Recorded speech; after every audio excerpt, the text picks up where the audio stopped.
Que la gloire de notre Seigneur se manifeste dans votre vie et que vous soyez bénis en toutes choses. Merci d'être fidèle à cette émission. Et je crois qu'il y avait déjà quelques temps que nous sommes ensemble où nous faisons tous nos efforts de dispenser cet enseignement autour de comment nous pouvons prospérer, nous pouvons avoir une vie épanouie sur la terre.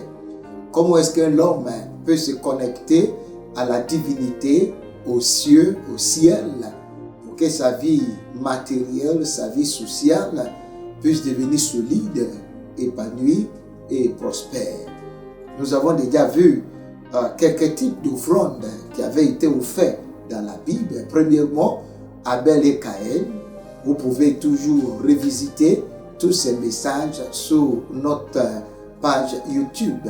Nous avons aussi déjà vu du côté de Noé, comment Noé a pu mettre une fin à la malédiction qui fatiguait sa génération.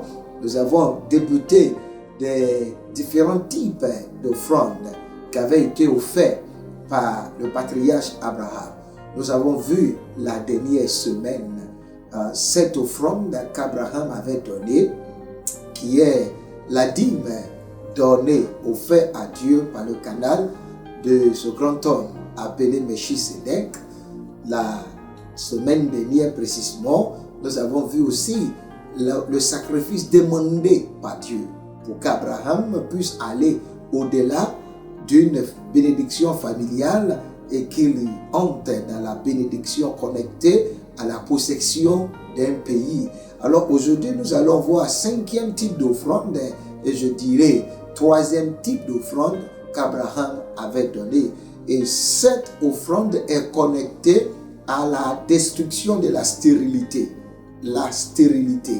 Nous savons que Abraham était avec sa femme Sarai et les deux étaient dans l'incapacité de produire la sémence qui avait été promise, qui avait été annoncée. La sémence qui avait été promise, qui avait été annoncée, cette grande prophétie qu'Abraham avait reçue par la vision. Dieu l'avait visité à maintes reprises. Dieu lui avait dit dans Genèse chapitre 15 qu'il y a un enfant qui sortira de tes entrailles. Et nous avons vu au chapitre 16, Abraham est obligé par sa connivence avec son épouse Sarah. Ils avaient réussi à faire sortir un enfant par Agar. Et Dieu va revisiter encore Abraham en lui disant, ce n'est pas Ishmaël qui sera l'accomplissement de la prophétie. J'ai prophétisé que ça sera Sarah qui portera cet enfant. Alors, au chapitre 17, nous avons vu Dieu qui avait dit à Abraham que des nations sortiront de tes entrailles, des rois sortiront de tes entrailles. Dans le même chapitre 17, Dieu avait encore dit à Abraham que ça ne sera pas seulement toi, il y a aussi ces nations, ces rois qui sortiront des entrailles de ton épouse Sarai, qui était toujours déclarée stérile. Mais nous avons vu au chapitre 18 que le jour, la date, l'époque de l'apparition de ce miracle avait été confirmée à Abraham et Sarai. Il y avait une chose qui avait été faite et c'est sur cette chose que je veux m'aborder pour que nous arrivions à voir les promesses, les prophéties s'accomplir dans notre vie. Alléluia.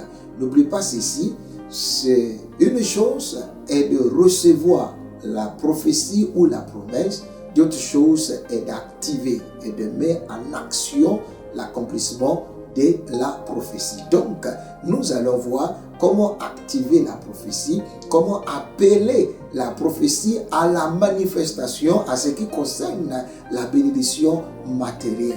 Cela sera enseigné dans le livre de Genèse, chapitre 18, du verset 1 au verset 15. Genèse chapitre 18, du verset 1 au verset 15. L'offrande, les sacrifices que nous donnons qui détruit la stérilité et qui appelle à l'existence la prospérité, la fécondité et tout ce qui nous avait été promis. J'aimerais que vous soyez toujours avec nous, surtout demain, où nous allons commencer à développer ce chapitre 18 du verset 1 au verset 15.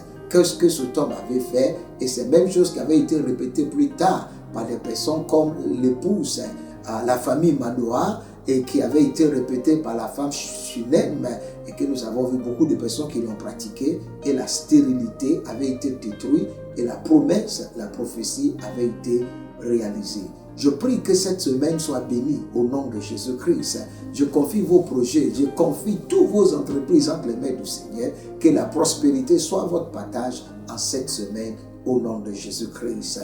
Faites tout d'être là avec nous demain. Partagez, likez et surtout abonnez-vous à cette page. Nous allons nous revoir en ce moment à cette même heure demain. Shalom et paix.